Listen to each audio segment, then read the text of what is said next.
Kasih karunia dan damai sejahtera dari Tuhan Allah Bapa kita dan dari anaknya Tuhan Yesus Kristus menyertai kamu sampai selamanya. Amin.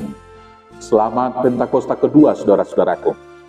Dengarkanlah firman Tuhan dalam pesta kedua ini, yaitu perayaan turunnya Roh Kudus dari Bilangan 27 ayat 18 sampai 23. Demikian firman Tuhan. Lalu Tuhan berfirman kepada Musa, ambillah Yosua bin Nun, seorang yang penuh roh, letakkanlah tanganmu atasnya. Suruhlah ia berdiri di depan Imam Eliezer dan di depan segenap umat, lalu berikanlah kepadanya perintahmu di depan mata mereka itu. Dan berilah dia sebagian dari kewibawaanmu, supaya segenap umat Israel mendengarkan dia. Ia harus berdiri di depan Imam Eliezer, supaya Eliezer menanyakan keputusan Urim bagi dia di hadapan Tuhan.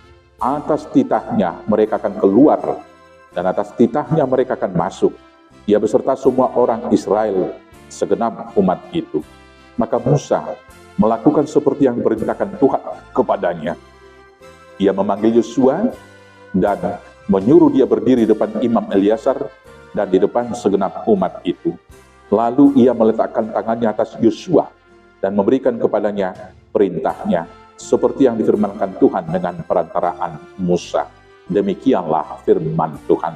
Saudaraku yang terkasih, seperti yang sudah saya sampaikan dalam khotbah kemarin, hari Minggu dalam Minggu Pentakosta yang pertama, kita diingatkan bahwa Roh Kudus itu akan memberikan kita hidup, mendinamisasi, menggerakkan kita untuk melakukan kehendak Allah, seperti yang lakukan kepada Adam, Yusuf, dan juga Saul.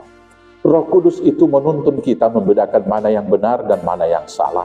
Dan Roh Kudus itu memberikan kuasa, seperti kepada Yusuf, Saul, dan murid-murid yang pertama, dan segenap orang yang percaya. Setiap orang yang menerima Roh Kudus akan menjadi hidup baru, tahu yang benar, dan mampu melakukan kehendak Tuhan.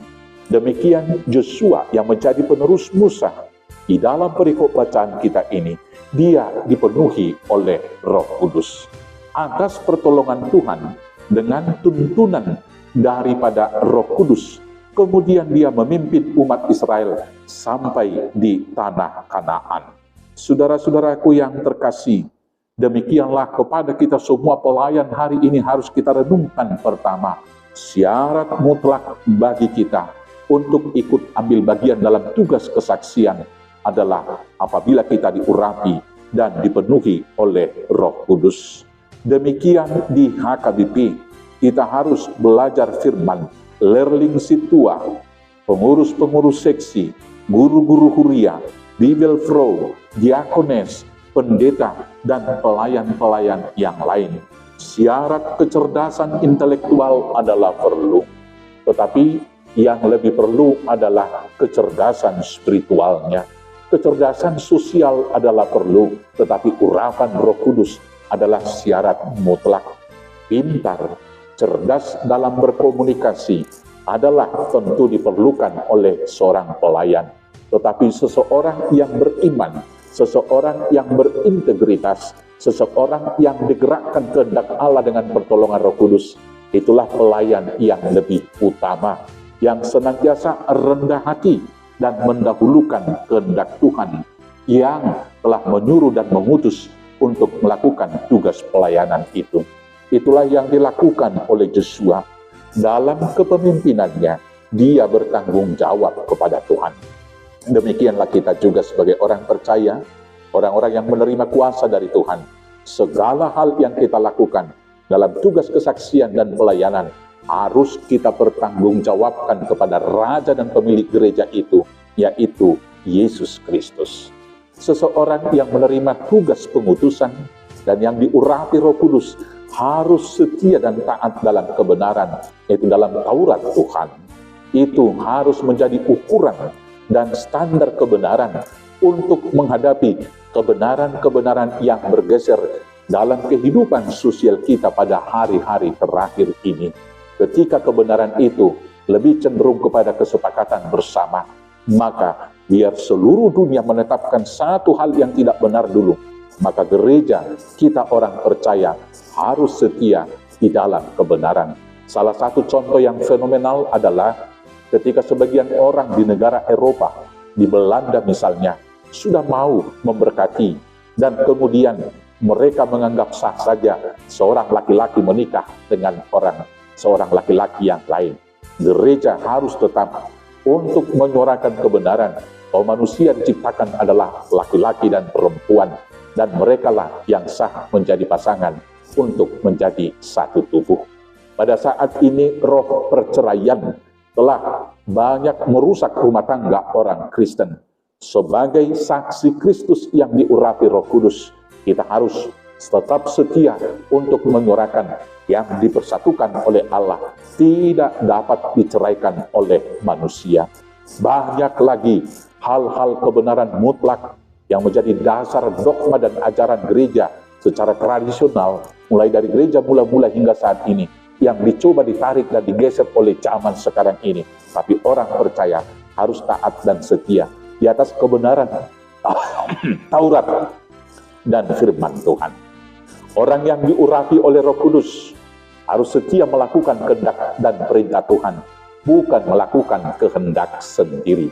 Dan harus diingatkan bahwa kita hanyalah alat, dan kemudian yang pemilik daripada program dan semua hal yang dilakukan itu adalah Tuhan kita sendiri. Maka kita hanya melakukan perintah Tuhan, melakukan kehendak Dia, bukan untuk menuluskan keinginan kita sendiri. Bila dengan demikian, maka kita dalam segala tugas tanggung jawab dan pelayanan kita, tidak ada yang sia-sia, pasti akan berhasil. Yosua menerima firman Tuhan. Di dalam Yosua 1 ayat 8 dikatakan, asal engkau setia melakukan hukum Tauratku, tidak serong ke kiri atau ke kanan, maka engkau akan berhasil dalam perjalananmu, dan segala hal yang kamu lakukan akan beruntung. Saudara-saudaraku, kalau kita melakukan perintah Tuhan, kita pasti diberkati, dan pelayan kita berhasil, dan kita akan beruntung.